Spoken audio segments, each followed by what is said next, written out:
Il-kitbiet ta' Francesco Grech huma osra u inċiżivi u jibqgħu jinħassu privati minkejja li ġew ippubblikati. It-tim tagħna ltaqa' ma' Francesco sabiex jisma' ftit minn kitbietu u sabiex jaqsam ħsibijietu dwar il-ktieb Kollox jeħel magħna.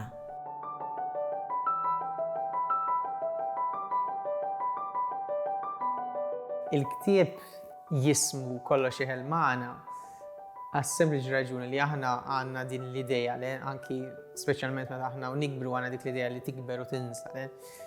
Mentre fil-verità anki l-psikoloġija turik li mhux vera, anzi l-ewwel 10 snin ta' ħajtek huma dawk is-snin li mbagħad eventwalment jifforma l-karattru tiegħek fuqhom, eċċetera. Ġifieri mhux vera li inti tikber u tinsa.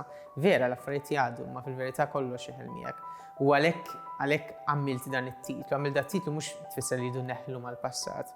Imma naħseb importanti li aħna nkunu aware ġala darba nikbru li forsi l-karattru tagħna u forsi xi aspetti mill-karattru tagħna ġew effettwati mill-fatt minn xi ġrajiet li ġew meta konna żgħar.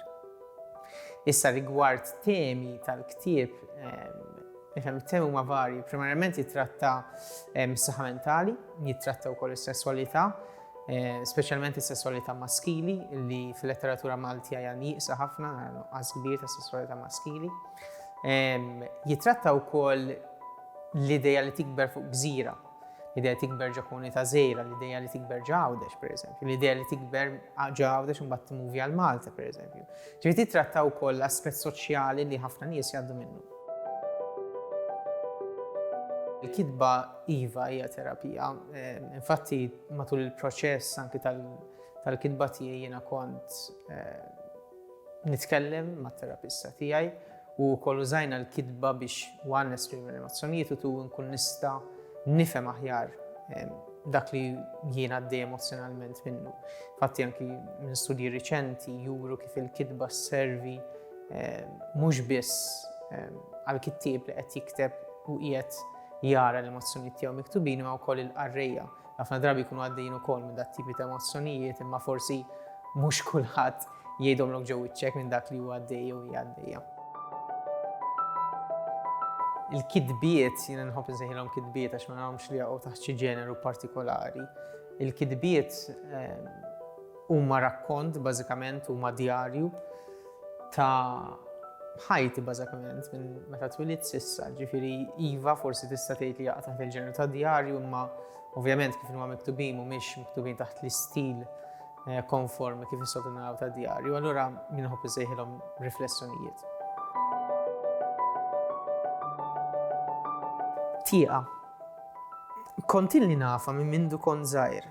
Ta' 6 snin konna ninżlu minn fuq il-minibus tal-iskola, l-Abbranzetta u Nkantaw.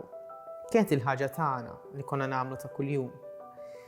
Meta kont inkun imdejja, kont dejjem naħseb fiha fil-fatt li ħanoqgħod inkanta magħha wara l-iskola.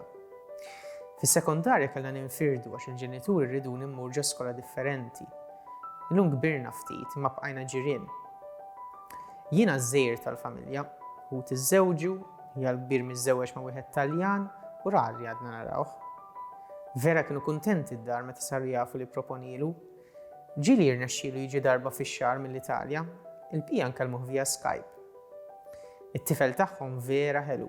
Għad għandu 3 snin u jaf jitkellem bil-Malti u bit-Taljan, għalkemm il-Malti tiegħu naqra stramp.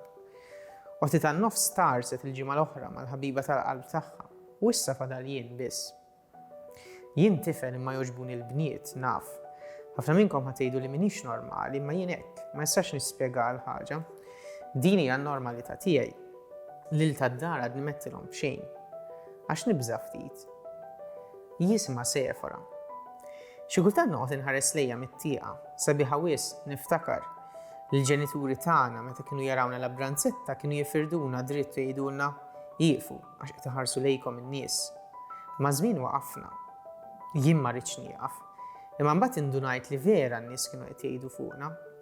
Ma rridx inġib lilha filsin in-nies. Jien inħobba u ma nistax inneħħiha minn moħħi. Naħseb fiha x'in inqum u qabel ma norqod. Nitkellem magħha ta' kuljum fuq Messenger. namlila like u qal fuq kull ritratt li titfa' fuq Facebook u Instagram. I wkoll.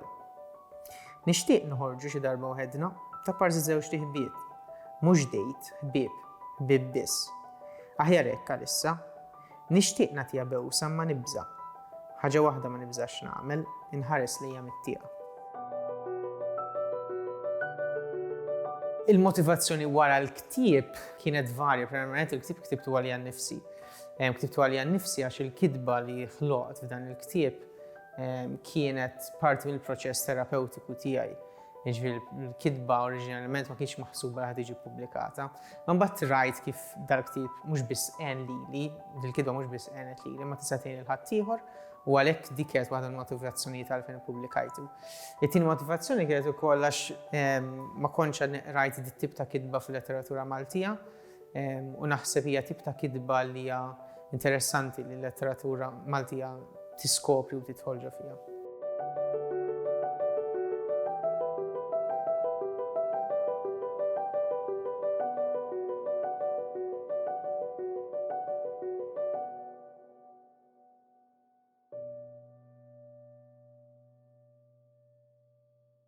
Il-Sinna jixtieq jirringrazzja lill-Aġenzija Nazzjonali tal-Litterizmu, lill-Ministeru għall-Edukazzjoni u x-Xogħol, lill-Kunsill Nazzjonali tal-Ilsien Malti u lid-Dipartiment tal-Malti fil-Fakultà tal-Arti l-Università.